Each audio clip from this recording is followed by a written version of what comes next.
दुनिया के लोग भले शिवरात्रि पे शादी करते हो, पर शिवरात्रि पे शंकर की शादी नहीं हुई। शिवरात्रि पे तो भगवान शंकर का शिवलिंग का प्रागट्य हुआ था। भगवान शंकर का जन्मदिन है शिवरात्रि का। आप देख रहे होंगे कि सोशल मीडिया पर चारों तरफ शॉर्ट्स बन रहे हैं, रील्स बन रहे हैं कि महादेव जी की बारात आने वाली है। आज मेहंदी है, कल हल्दी है और परसों निकलेगी बारात। ढोल नगाड़े भस्म ले आओ, पूरे त्रिभुवन में पहुंचेगी आवाज।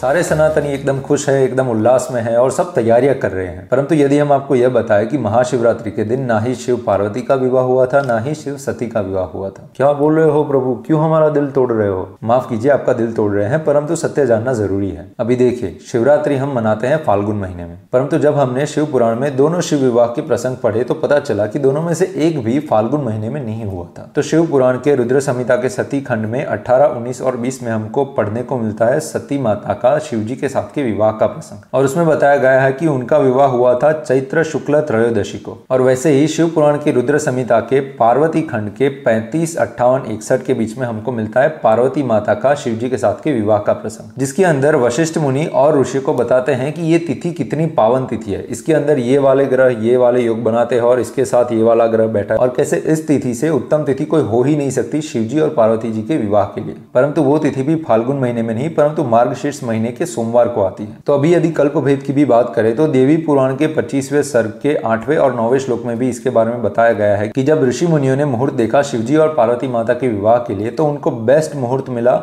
वैशाख के शुक्ल पक्ष के पंचमी को। अभी इसके उपरांत और शास्त्रों में भी शिव विवाह के बारे में बताया गया है, परंतु कहीं पर भी वो तिथि महाशिवरात्रि के ऊपर नहीं पड़ती है। तो अब प्रश्न यह आता है कि यदि महाशिवरात्रि के दिन उनका विवाह नहीं हुआ था तो फिर उस दिन हुआ क्या था? हम क्यों मनाते हैं महाशिवरात्रि आखिरकार? अब इसका जवाब हमको डिटेल में शिव पुराण की विश्वेश्वर संहिता, स्कंद पुराण और शिव रहस्य इन सब में मिल जाता है। शिवरात्रि हर वर्ष में एक बार ही नहीं परंतु हर महीने आती है। हर महीने की चतुर्दशी शिवरात्रि कही जाती है, परंतु महाशिवरात्रि की मध्य रात्रि को शिवजी पहली बार अपने शिवलिंग स्वरूप में प्रकट हुए थे भगवान विष्णु और ब्रह्मा जी के सामने। तो एक रूप से हम यह भी कह सकते हैं कि महाशिवरात्रि और कुछ नहीं परंतु शिवलिंग का प्राकट्य दिन, जन्मदिन है। इसलिए हर सनातनी को महाशिवरात्रि के दिन बिना भूले शिवजी की पूजा करनी चाहिए। उस दिन शिवजी की स्पेशल कृपा बरसती है, तो शिव भक्त को चाहिए है कि उस दिन बिना भूले पूरा दिन जितना ही भगवान शिवजी की आराधना कर सके, जितना ही उनकी पूजा कर सके, सेवा कर सके, करनी चाहिए। और यदि आप शिव भक्त या शैव नहीं भी हो, आप गणपत्य हो, आप शाक्त हो या फिर आप